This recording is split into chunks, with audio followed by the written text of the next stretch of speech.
लुटेरी बीवी। नीता का परिवार उसकी शादी कराना चाहता है, पर नीता को अपने बॉयफ्रेंड से ही शादी करनी होती है, जिसके लिए परिवार तैयार नहीं होता। इन्हीं सब उलझनों के बीच नीता के पापा उसकी मर्जी के खिलाफ राघव और नीता की शादी करा देते हैं।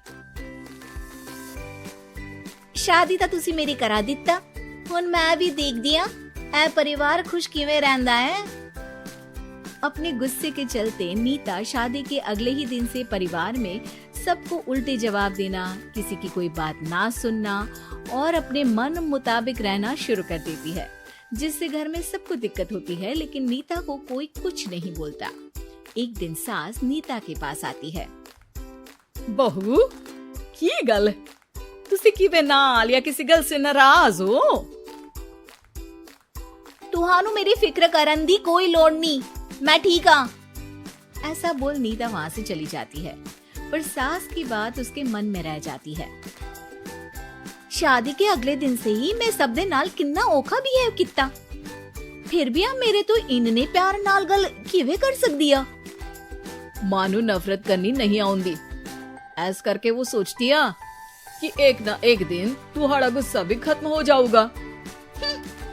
यह कदे नहीं हो सकता।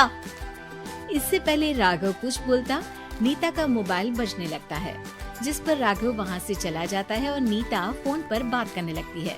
जिसके बाद अगले दिन से नीता की जैसे ही आत्मा बदल गई हो, वो बिना किसी के बोले घर के सारे काम कर देती है। उसकी ऐसी काया पलट देख राघव और उसकी माँ हैरान रह जाते हैं। बहू तबियत शबियत ता ठीक सी? तबियत छड्डो मां, मैनू लगदा इसदा दिमाग हिल गया।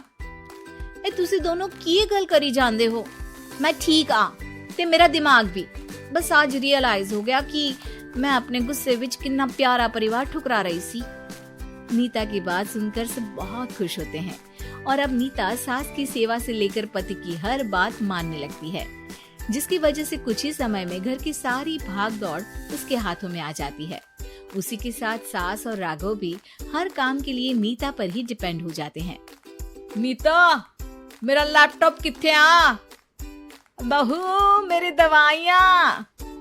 अब नीता अच्छी पत्नी और सर्वगुण संपन्न बहू बन गई होती है और इसी तरह विश्वास जीतते हुए एक दिन तिजोरी की चाबियां भी उसके हाथ में आ जाती है।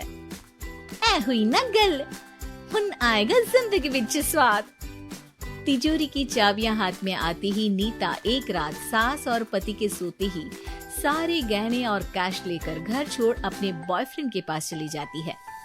रवि मैं आ गई, अब सानू कोई अलग नहीं कर सकता। ते वेख मैं सारी ज्वेलरी ते कैश भी साथ ले आई। नीता की ये बात सुनकर रवि खुश हो जाता है और वो दोनों साथ रहने लगते हैं, जिसमें नीता पूरा समय काम करती है तो रवि उसके लाए पैसों पर ऐश करता रहता है। मैं तेरे तो प्यार कर दिया ता करके ससुराल छड़ाई, और एक तू आ जो पैसों दे आगे कुछ भी नहीं देखता। ओ महारानी अपने काम तो काम रख, मेरे तो जुबान लड़ान दी जरूरत नहीं, वरना इस घर तो बाहर कर देना है। ऐ मेरा घरा तेरा ससुराल नहीं, जीवे मन किया रहली इते रहन लाई, हाथ चला जुबान नहीं। रवि की बातें सुन नीता के सिर पर जैसे आसमान ही टूट जाता है।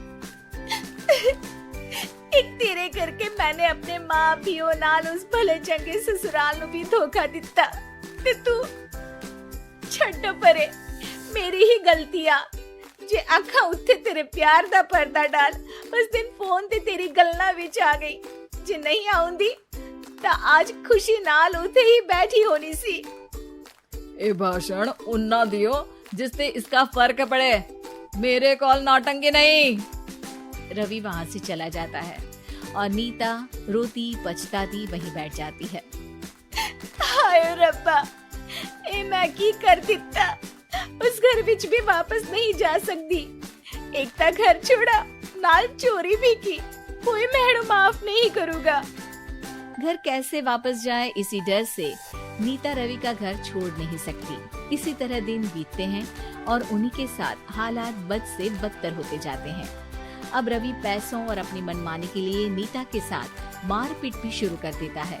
जिससे परेशान होकर एक दिन नीता उसे छोड़ अपने ससुराल वापस आ जाती है, जिसे वहाँ देख राघव गुस्से से लाल हो जाता है। हुनी थे की लेना या हमारी जिंदगी के साथ घर ता तो पहले ही बर्बाद कर गई सी।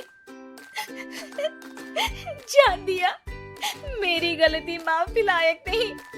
मैं कमली सी उस ढोंगी नु सच्चा प्यार थे, इस सच्चे प्यार नु बोझ समझती बैठी।